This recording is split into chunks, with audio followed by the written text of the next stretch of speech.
territorial integrity of Ukraine by the Russian Federation. The escalation of security situation due to the Russian aggression against Ukraine is extremely alarming. This unjustified and unprovoked military aggression constitutes yet another flagrant violation of the sovereignty and territorial integrity of Ukraine. UN Charter and the Security Council failed its primary responsibility for the maintenance of international peace and security because of the veto cast by one permanent member. Therefore, we welcome the decision of the Security Council to refer the matter to the General Assembly. We reiterate that the only way to achieve lasting peace is through diplomatic means. There can be no military solution to the conflict.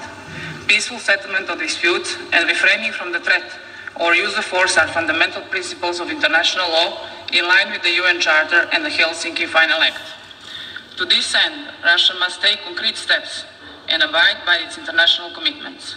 Halt its military operation and return to the negotiating table. We call on Russia to choose peace instead of war. The increased hostilities have resulted in a growing number of civilian casualties and damage to critical civilian infrastructure, triggering severe humanitarian consequences on people in the hardest hit areas. Given the gravity of the situation, we reiterate the call for allowing and facilitating the rapid, safe, and unhindered access of humanitarian assistance to those in need. Mr. President, the shadow of war is now looming in Europe. Russian actions are putting the whole European security architecture and rule-based international order in danger. No one can be content with this situation. There is only one way to remedy this situation that in our view favors no single state, but rather aims at restoring stability and security in Europe. It is a path of diplomacy and upholding the principles of the UN Charter. Against the backdrop of the current events, we call on all international actors to pay special attention to preserving stability and security in the Western Balkans, due to the possible further destabilization of the region. Being a part of Europe, we cherish the same European and Euro-Atlantic values and principles. We are convinced that only acceleration of integration processes and a stronger incentive of our partners can be a barrier to the malicious influence of the third parties. Investing in stability and prosperity of the region is therefore investment in sustainable security and stability of Europe. This is a turning point in the history of Europe. The very core principles of international law that the United Nations stand for are violated. We cannot let anyone take away these principles. We all must demonstrate responsible behavior and commitments towards unanimously agreed and accepted norms and principles of international law. Those who violate these principles must be held accountable. For all these reasons, Montenegro will vote in favor of the resolution at the end of this session and call others to do the same. In conclusion, Montenegro firmly stands in solidarity with Ukraine and its people in these difficult times and confirms its steadfast support to the sovereignty, independence, unity and territorial integrity of Ukraine within its internationally recognized borders. I thank you. I thank the distinguished representative of Montenegro.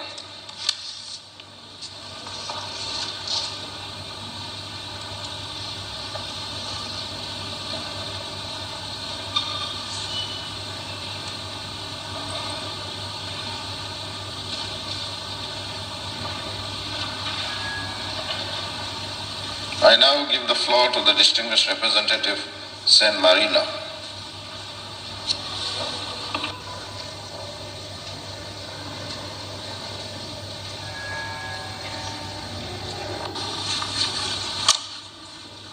Mr. President, San Marino aligned itself with the statement delivered by the European Union, and I would like to express now the following comments on my national capacity.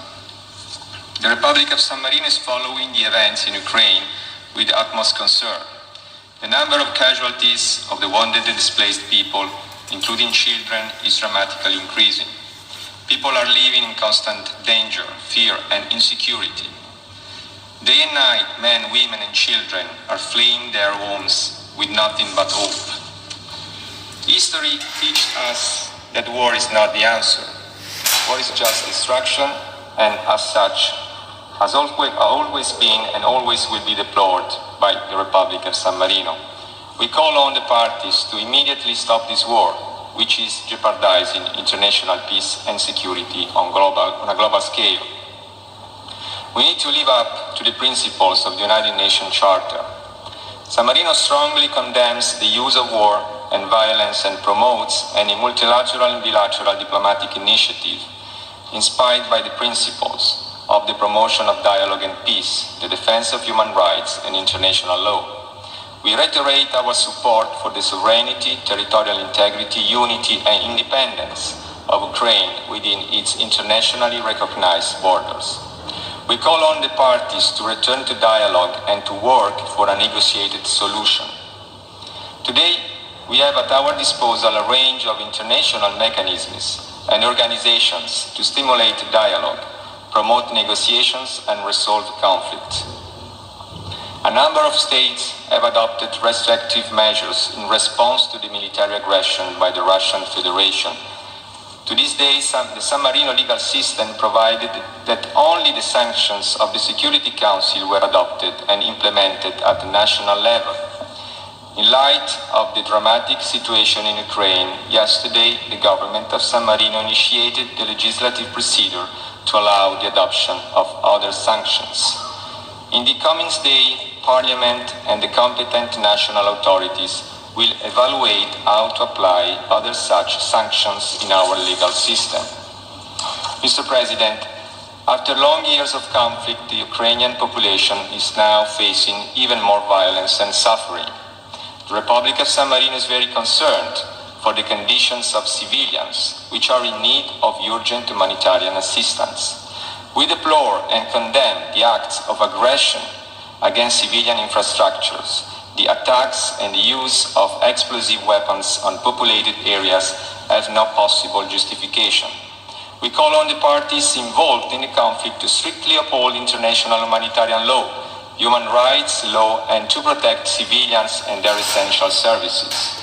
Furthermore, the Republic of San Marino is greatly concerned by the Russian decision to put their nuclear weapons forces on high alert.